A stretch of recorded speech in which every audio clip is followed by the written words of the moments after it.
پاکستان میں ہجڑے مقبول ترین طاقت بن چکے ہیں. اب آپ جس دکان پہ جا وہ ہجڑے ناچتے نہیں ہیں, وہ جس دکان کے آگے سے گزرتے ہیں 100 کا نوٹ ان کو ملتا ہے. کیوں عواموں کا رخ بدل رہا ہے, کیا ہو رہا ہے سر؟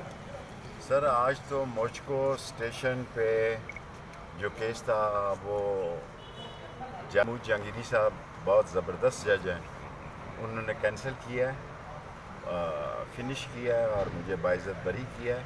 اور اب میرا خیال ہے عالیہ کے لیے بھی اور صنم جاوید کے لیے بھی, ڈاکٹر یاسمین راشد کے لیے بھی نیا راستہ کھلا ہے کہ ایک ہی کیس 3 مختلف شہروں میں درج نہیں کیا جا سکتا. لسبیلا میں بھی میں بری ہو چکا ہوں. اور میں چیف جسٹس صاحب سے کہنا چاہتا ہوں, کل ہمارے اڈیالہ میں 14 کیسز ہیں. اب بتائیں, ایک شخص ہے, پرسوں میرے 3 کیس ہیں جی اسلام آباد میں, اور میں بڑا وکیل صرف عمران خان کے لیے پیش ہوتا ہے اور یا ٹکٹ کے لیے, اسمبلی کی ٹکٹ کے لیے پیش ہوتا ہے. قبر ایک ہے جی, مردے 3 ہیں, اور فیصلہ ہونے والا ہے. میں نے 30 اگست آخری تاریخ رکھی ہے, 30 اگست سے پہلے فیصلہ ہو جائے گا کہ قبر ایک ہے, مردے 3 ہیں, کہ قبر میں کون جائے گا. اور یہ کوئی حکومت ہے کہ بندے نے احرام باندھا ہوا ہو اس کا, عمران ریاض کا, اور وہ حج پہ نہیں جا سکتا. شہباز گل کے بھائی کو پکڑ لیا, مشہور اظہر مشوانی کے بھائیوں کو پکڑ لیا, اٹھا کے لے گئے. اٹھانا یہاں ایک فیشن بن گیا ہے. اور پاکستان میں ہجڑے مقبول ترین طاقت بن چکے ہیں. اب آپ جس دکان پہ جا وہ ہجڑے ناچتے نہیں ہیں, وہ جس دکان کے آگے سے گزرتے ہیں 100 کا نوٹ ان کو ملتا ہے, کیونکہ انہوں نے ان کی ٹھکائی کی ہے جنہوں نے ظلم کیا.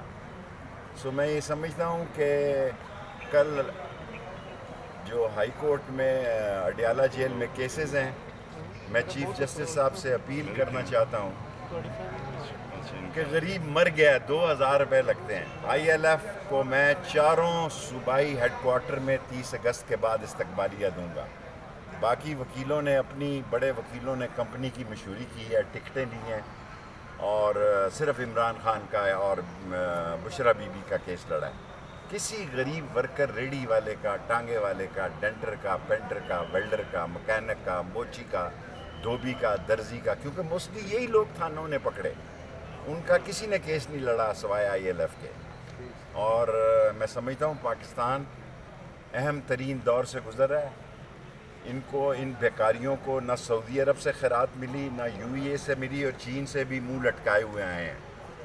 اور انشاءاللہ تعالی پاکستان قیامت تک زندہ رہے گا, اور قوم جو ہے وہ حق سچ کے ساتھ ہے, اور حق سچ کی فتح ہوگی. اب سوال آپ کر سکتے ہیں, صرف پریس سوال سے کر سکتے ہیں. بچوں کے بارے میں جواب, بچیوں کے بارے میں نہیں جواب. سر ابھی جو موسٹ ریسنٹ آپریشن کا انہوں نے ایک تیاری کی, سر اس کا بھی فیصلہ 30 اگست کے بعد کروں گا. ابھی جب ہوگا شروع پھر میں فیصلہ. رشید صاحب بتائیے کہ آپ نے جو خاموشی کا میں نے 27 انٹرویو دیے ہیں, اور کیا میں اب آپ بتائیں کہ چینلز میں نے مفت بھی انٹرویو دیے ہیں.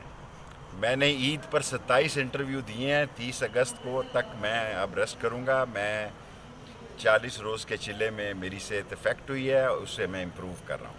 اچھا, یہ آپ خواتین کی رہائی کے لیے بات کرتے ہیں, صنم جاوید اور میں نے شروع کی ہے یہ تحریک. آپ یہ بتائیے گا کہ تحریک انصاف کی جو پروگریس ہے اس سے آپ ہے مطمئن, ان کے وکلا کی اپنی احتجاج عمران میں سمجھتا ہوں کہ صنم جاوید اور راشمین یارشد اور عالیہ حمزہ کے ساتھ بڑی زیادتی ہے. اور آج کے کیس کے فیصلے کا جس میں یہ تھا کہ میں آصف زرداری پر میں نے قتل کا الزام لگایا, اس کے بعد میرا خیال ہے ان کو کیس میں بڑی مدد ملی. شیخ صاحب, ایک صحافی نے دعویٰ کیا ہے کہ جب آپ کا انٹرویو منیب فاروق صاحب لے رہے تھے تو آپ نے ان کے گٹے گوڈے پکڑے اور آپ نے کہا کہ میری سیاست کا سوال ہے.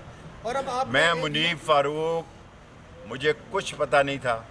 میں کعبے کی چھت پہ گیا ہوں, میری جب آنکھیں کھلی تو میں اپنے گھر میں تھا. وہاں منیب فاروق نے میرا انٹرویو لیا.